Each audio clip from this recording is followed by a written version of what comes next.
Welcome to the Fresh and Fired Up podcast. I'm your host, Dr. Emily Marshall, here with my co-host, Hailee Pindle.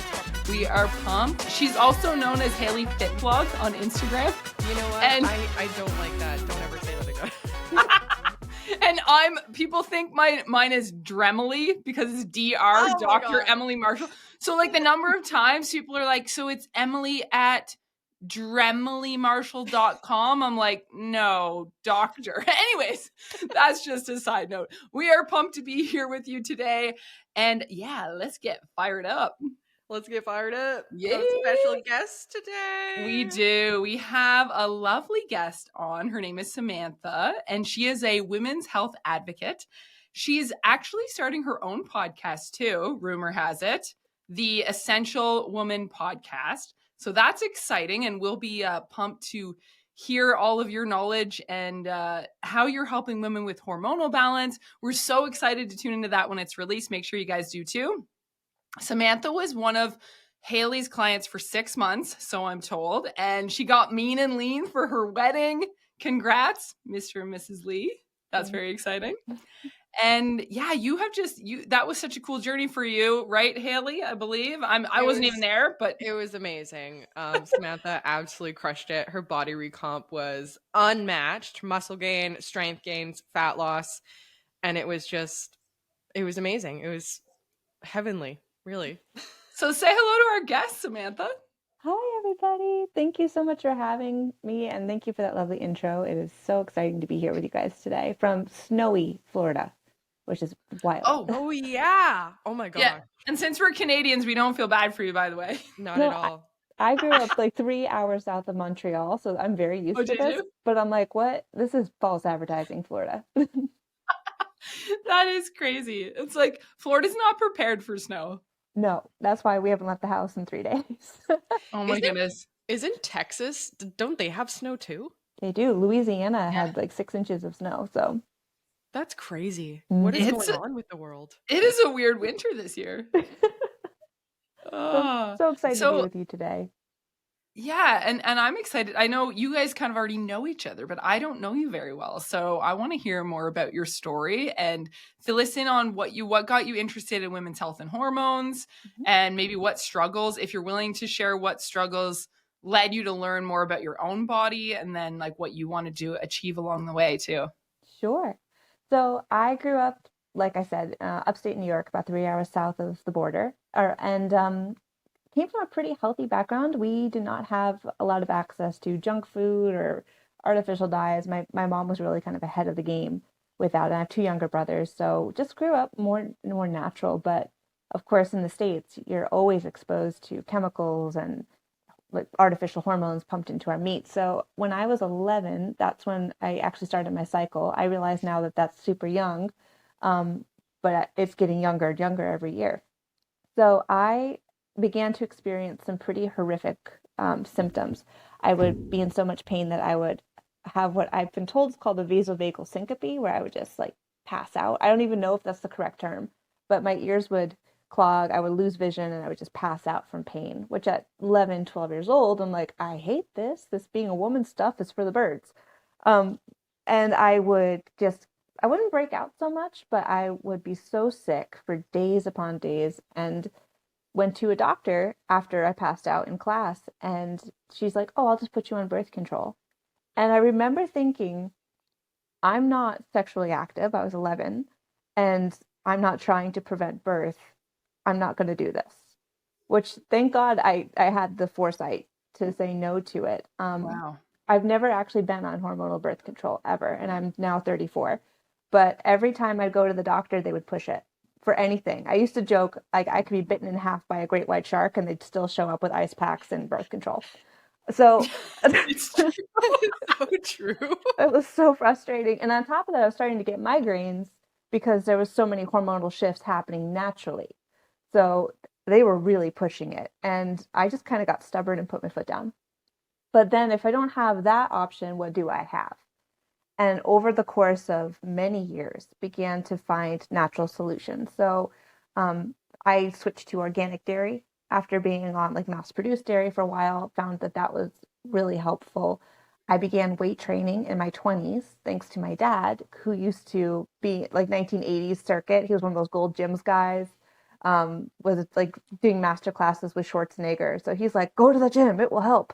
And it actually really did. So just all of these little changes over the course of from the time I was 11 to now have helped substantially. And I don't think it's necessary for women to be fed, these chemical hormones that we found out later are actually wreaking havoc on our systems. So Yeah. today I live a pretty natural life. I mean, the occasional chemicals do swap in, but I'm in the gym as much as I can be and try to eat a pretty balanced diet. I love Wow. that. And a question comes up for me is like, for anyone listening and they are dealing with things that you have in the past, like how long did it take you to nail all of this down? Like nail down your nutrition, Mhm. the workouts, the non-toxic living, and how quickly did you see results? I think the first major shift that I saw was probably in my teens. I just began to cut out sugar. And I'll still have a little bit of sugar every once in a while, but that was a pretty dramatic change. I think within the course of a month or two, um, I was seeing that my hormones changed. When I cut out commercial dairy, mass produced, farm produced dairy, I was probably seeing results within 2 or 3 months. So now I opt for like full fat organic and I can totally eat dairy. I did not have a lactose problem. When with the non-toxic stuff, that actually takes longer because, I think that we hold a lot of chemicals and toxins in our fat cells. So over time, as I began to get away from using toxic stuff, it just took about six to 8 months to flush out.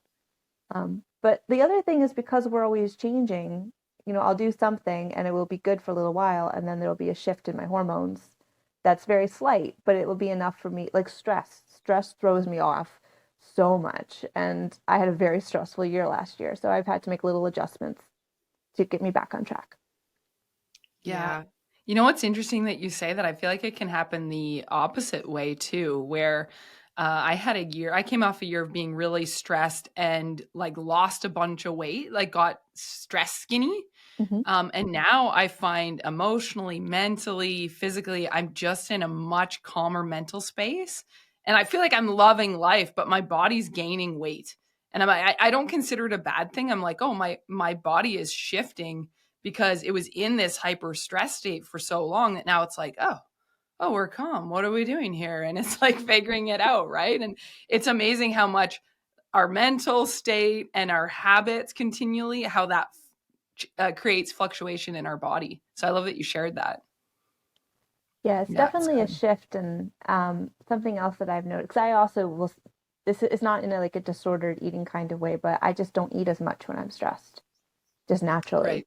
And so Yeah. that affects my energy levels, the quality of my hair and nails. So, life does get in the way of things. I've just gotten married and moved across the country. So life changes things. And I joined a gym, and a week later, there was like a snowstorm that shut down the entire state. So it's just learning to work with what you got. And, Hailee, I was inspired by some of our conversations via your training app. I now have an indoor treadmill that I hooked up to my desk, and I will walk and work. And you're just making do with what you got. Heck Yeah. yeah. I That's so love good. that. And you also mentioned like the mental state and your physical state. Like it is such a bigger impact than people think. And I get a lot of questions on Instagram or on social media like, "Oh, my period is late, my period is missing."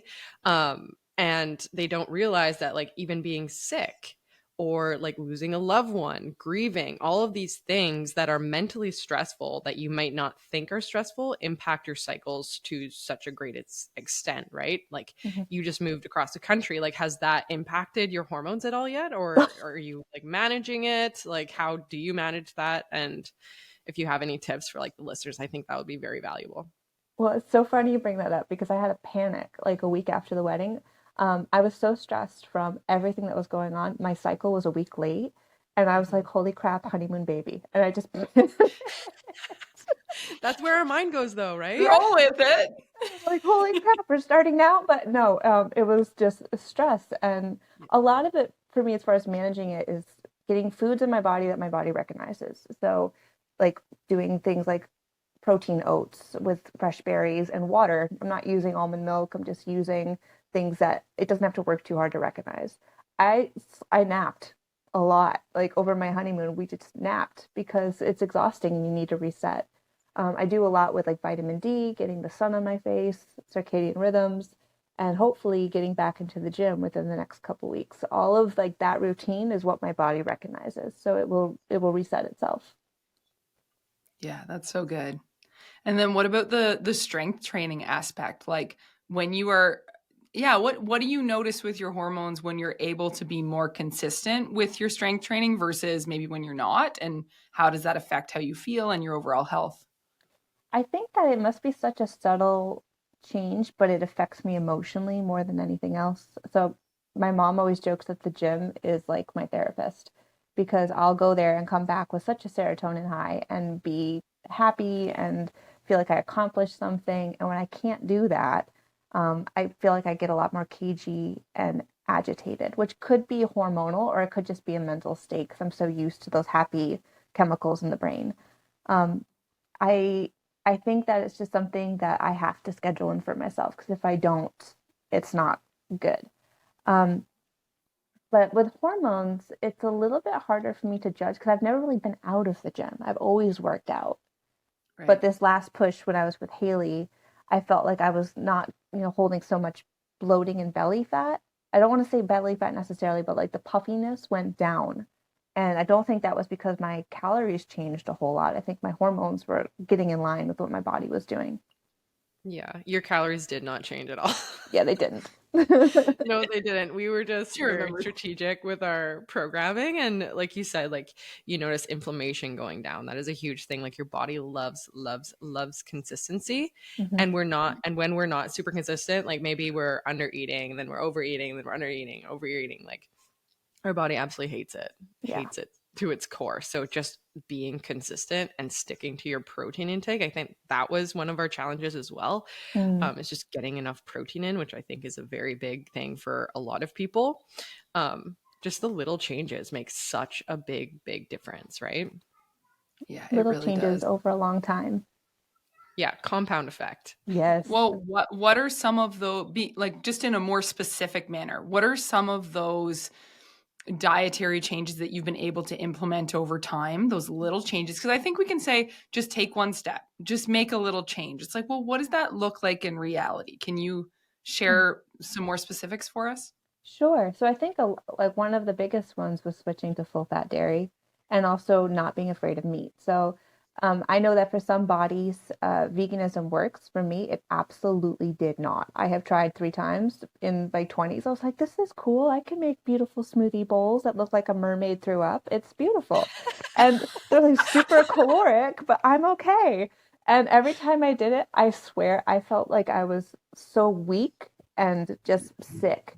And then the one time I finished up like a stint of going vegan with a friend, we went out for hibachi and I had a little piece of shrimp and it was like Shark Week. I devoured that entire thing and I felt alive. So like moving away from this, I would say kind of a trend of going completely plant-based does not work for my body.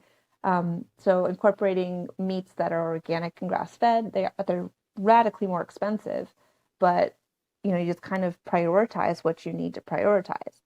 Yeah. I do a lot with green leafy vegetables. I don't have as many like grains as I think the average American eats. Like I'll have half a cup of oats, maybe a little bit of like we call it Dave's Killer bread, but like the not sponsored, Oh yeah. really good like earthy bread. And butter. I use butter like shamelessly. Yeah. I This think is a lot of people like Emily, you and I are very like much meat eaters. Mhm. And like and butter and I'm all about the butter yeah. too. And it's Can I so tell much you? Wait, can I interject a funny yeah, story? interject. Go, go, It's go. quick. It's quick. As my friend who was like having trouble gaining weight and putting, just bulking, and she's just getting so skinny. And I was like, "You need to eat butter." And we coach gymnastics together, and I'm always bugging her, and I'm like, "What did you eat today? What was your protein?" And she's like, "Oh my goodness, here we go." So for Christmas, I got her like a gift bag of like butter, like I wrapped it in tissue paper, a stick of butter, like a protein bar, beef Mhm. jerky, and she's just like laughing her head off, right? But she's gaining weight. Yeah. Heck yeah. And you know what? It's like I think people can get inside of their head too, like, oh, I can't gain weight, I can't do this, and yada yada. It's just like you're not doing the right thing. Like it's there's obviously a bottleneck where like something's not going right and you have to shift it, right? And especially like Samantha, when you were talking about veganism, like I think that was a lot to do with like the Cowspiracy documentaries and everything on Netflix bashing um like the meat industry. And I'm not saying that that's okay to do to animals at all, but from a health standpoint, veganism is definitely not ideal, and it's just down to your biology. Like we are That's what I was just gonna say. yeah, we're omnivores, we're not Herbivores. herbivores. Like it's just the way our body works. Like cows have what, like 7 stomachs to digest grass and like extract all the protein and everything, all the nutrients that they need. And we have a very short and compact digestive system because we need more bioavailable amino acid sources from meat, because it's already digested from the cow and it's readily available for your body to digest. Like it's just biologically more sensible, right? Let the cow's stomachs work harder rather than yours. Let them digest it and then eat the cow. This is going to offend some people, but I'm okay with it. I'm sorry. I'm being controversial. We have opinions. We don't have a problem with it because it's like, this is true. It's actually going to make you feel so much better. Exactly. And especially women, like you lose so much iron during your cycle too. And like iron is just so important when you are losing that much blood. And how much can you get from like an iron pill? Yes. It's the most bioavailable in red meat. Yeah, exactly. So again, like there's obviously moral standpoints from it and I get it. But just I don't get it. I'm telling you. So I'll tell you a story. Like Justin and I just went down to Bellingham and Seattle to visit a friend of mine. And we went to all the grocery stores and stuff like that. And I gotta say, I was scared of the meat section. Like like the chicken was yellow. And certain. Like here in Canada, way better quality. Holy crap. Yeah. Like so much better. But like down there, I would not buy chicken like at all. Yeah. I mean, again, like Samantha said, like unless you are spending coin, which I definitely would do just from the yellow chicken that scarred me. Well, and it's interesting when you live like where I live, it is primarily like the big industries are farming and ranching and oil, right? But when you look at like the farmers and the ranchers, every rancher that I've met treats their animals amazing. Yeah. At least in this area of the world.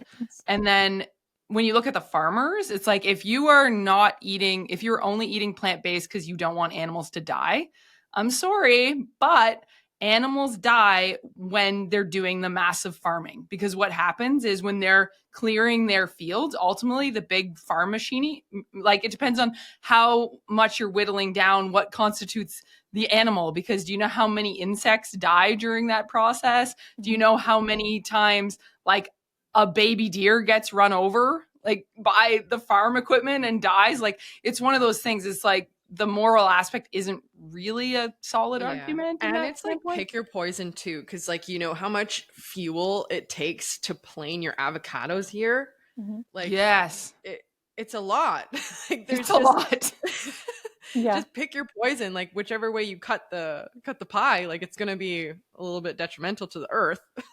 There is aspects that it's like, this is part of the world that we live in where like there's so much importing and exporting and it's a lot, right? But yeah, exactly. So if you don't, sorry, I was just going to say, Samantha, so let's not stress too much about that, because then it's going to drive our cortisol levels up higher, and then that's going to affect our hormones, right? Exactly. And I have no problem with it. Like I've never had a problem with eating meat. I think it just became trendy, and that's the dangers of social media, is everyone was doing this and it just felt crappy. But with regards to like what can somebody do today to take a baby step, meal prep for me has been such a game changer. One of the biggest things on our registry was like glass containers, not plastic, but like glass containers so that I could meal prep. And that just takes half the burden off. Like this morning I got up and I'm like, I'm having protein oats with berries and like hemp and things like that. It's already in the fridge, take it and go. And that, it's like an hour or two on your Sunday where you're prepping, and then the rest of the week you're set. So that has been huge in like maintaining and monitoring what I was consuming. That's Yeah. awesome. Plus, like, also, I think that's the biggest form of self-love is just cooking for your future self. Yeah. It's like, oh my gosh, It I'm makes taking such care a of big myself now. difference. So, Samantha, I am so pumped that we got to meet, and I'm Mhm. looking forward to more connections with you in Yeah. the future. I'm going to have to go because I have a commitment at my kids' school, but you guys can, I'm sure, have a lovely discussion without me, even though you'll miss me, right? Perfect. We Now we can will. gossip about Emily. You Now ready, you Samantha? can. Nice to All meet right. Thank you. you. We'll see you guys later. Bye. Bye. Hello. Cool.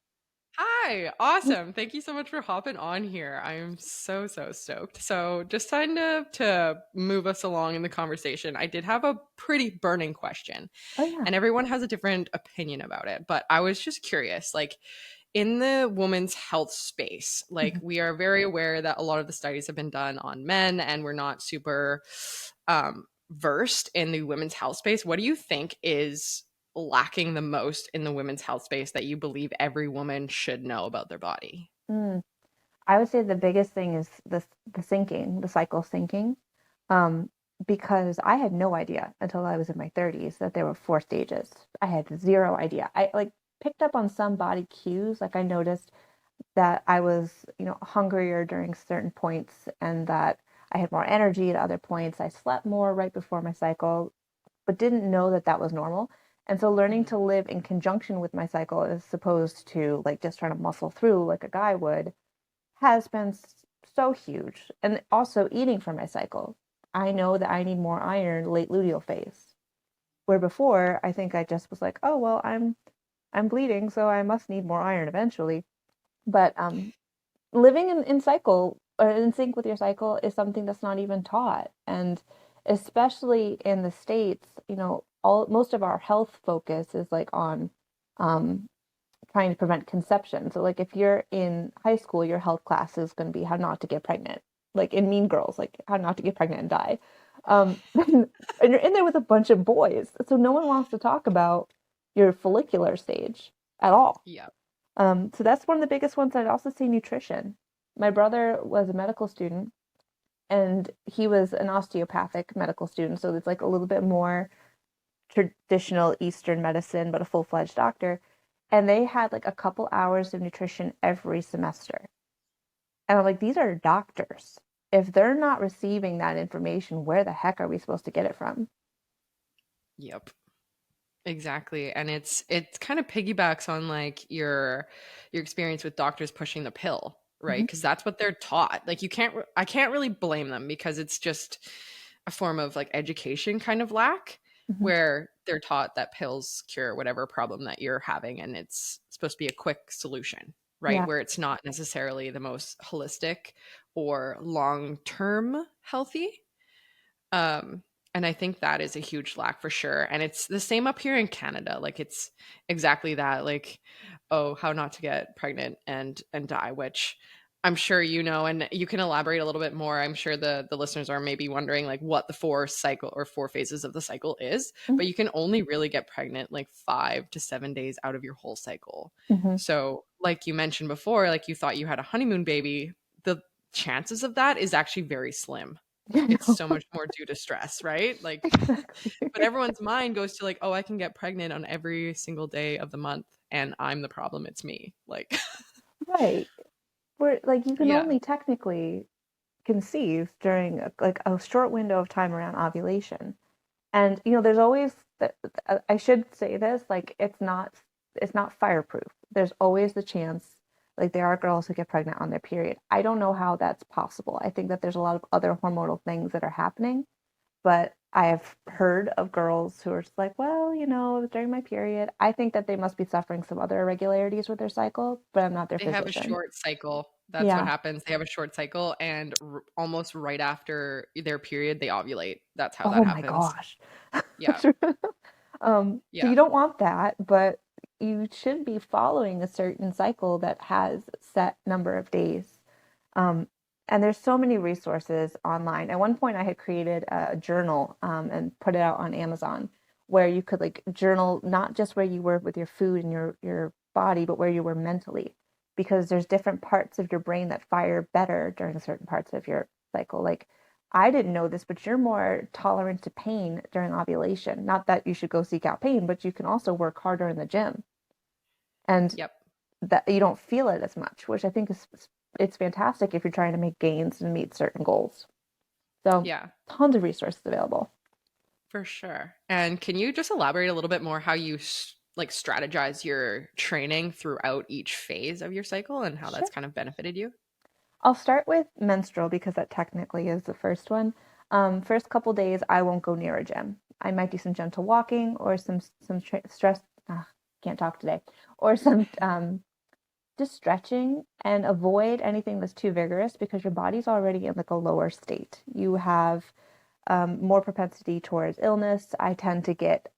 When I was stressed, I was getting like those internal canker sores, not cold sores, but the Oh, canker sores yeah. from stress and the body being low. So keep it super light. And then I would start to build up the last couple days and then increase weight, increase intensity up until right after ovulation. And then luteal was more of a maintenance phase. So you are gradually increasing, but always take the first couple days of the menstrual cycle off because you don't have it and much more likely to get injured. Yeah, for sure. And because your form is going to be compromised when you're more tired, right? Mm-hmm. So, in that instance, like what's better for you? Probably just to take it off rather than risk injury and just being off the gym for the next few months, right? Right. I know you have a lot of experience with injuries, I right? Do you do. find any kind of pattern when you do get injured? In which point of your cycle? Like, is there a Hmm. pattern in that? I I don't think know if you've noticed that. it's when I mentally want to keep going, but my body is saying no. And that usually is around late luteal because Yeah. that's kind of when I'm at my peak exhaustion phase, right before it starts. And I think that's typical for a lot of women. But I'm, kind of, my husband always says that I'm more type A than I think. Because I'm like, no, I got this. I can keep going. And you can't. Sometimes you have to listen to your body. Yeah. Exactly. And just kind of putting down your ego for a minute and Mm-hmm. recognizing that's like why it's so important, like you say, to know where you're at and be body literate, right? Because in Yes. your late luteal phase, your body temperature is higher. So you're going to reach the point of exhaustion quicker. You're more tired. Like progesterone is kind of like your calming hormone, Mm-hmm. right? So you're just going to feel a little bit more lethargic, and even like how your blood moves through your body, right? Like it's just thicker. It's Mm-hmm. just so much harder. And I definitely noticed that in my luteal phase. More specifically, late luteal, like right before my period, is where it really starts to hit. Right after ovulation, like early luteal, I'm pretty okay to keep going.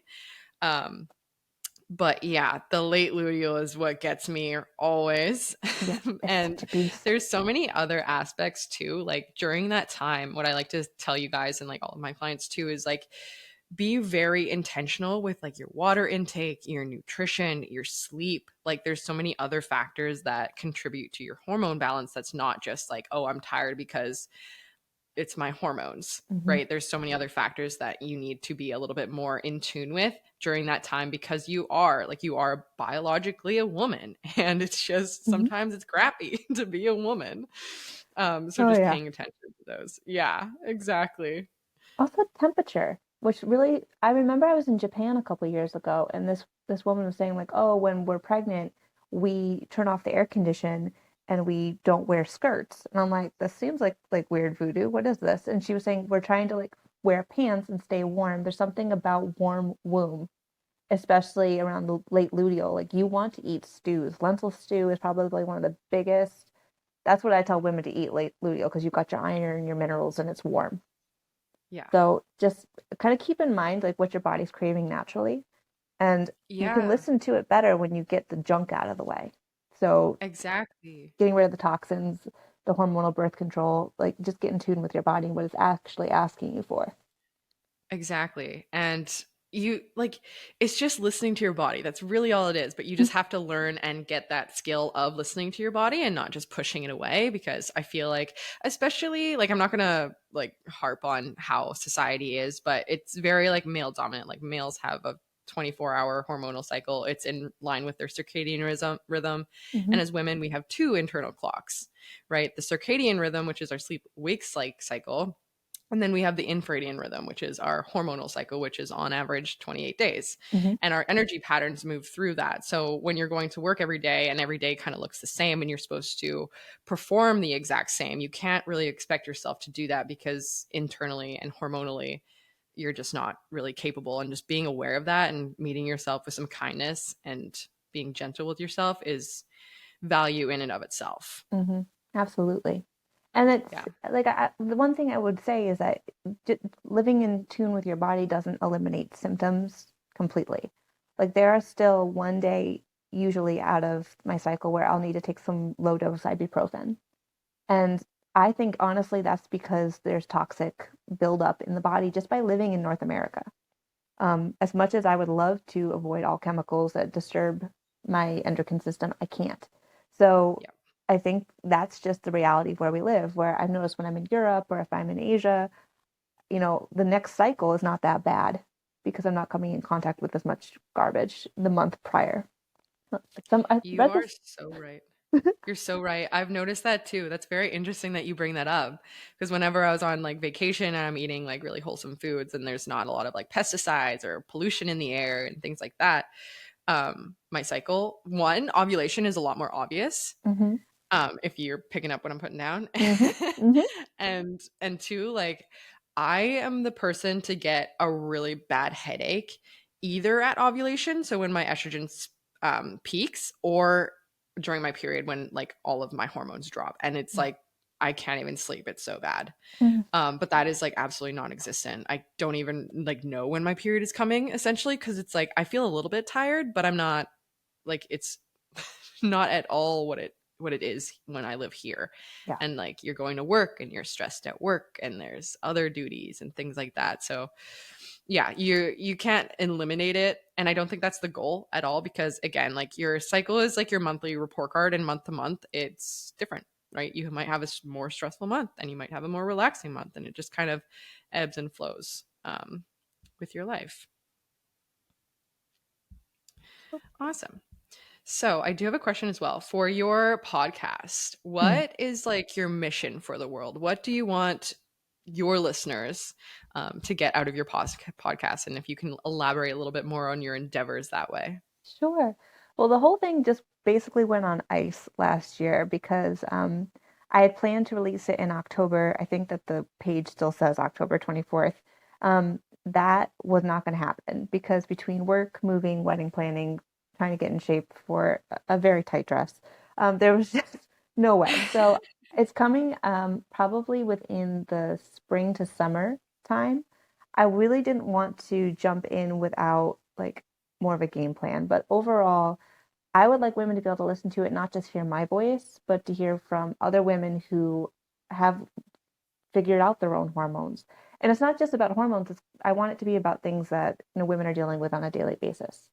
So that could be finding nutrition, getting back into the gym. It could be about relationships and friendships, just like the essential stuff that women deal with every day, but we don't talk about it with other women. I think that we've really gotten away from the village mindset, where if you had a question about your body, you could go to other women and speak about it. But now, because of the way our schools are set up, you get everything through school. And we don't talk about it. And it's almost taboo to talk about hormones and periods and things like that, even though there's been great strides made that way. I want this to be a place where it feels like you're coming into like somebody's living room with a bunch of aunties who have been through it and are happy to share. When I was getting married on my bachelorette party, I had a couple girls who have been married for a while, and I was just like, tell me everything that you think I should know. And that was so hugely helpful. So that's where we're driving this. Again, hoping to get that launched and running in the spring summertime period once I've like unpacked my life from boxes. But it's something I'm excited about. And I again don't want it to just be me, and I don't want it to just be experts. I want it to be everyday people. Yeah, I love that too because Just me personally, like I've come across so many women, and kind of piggybacking on your birth control story, like so many women have gone on birth control, had like blood clots, no one ever talks about it, or like IUD issues. Like I've seen so many of that too. And like you said, nobody talks about it. It's so taboo. It's like hush hush. You're not supposed to talk about it. But these girls growing up and things like that, like I've always wanted to, and I'm sure this is your mission in life as well, is to like be the person you wish you had. Mm-hmm. Right. And I definitely wish some people would have talked a lot more about it, and there'd be more information about it, rather than just like the medical what it does, because there's so many different levels for so many different people, and everyone has their own experiences which Mm-hmm. deserve to be shared, right? So with that being said, I do have a last and final question for you.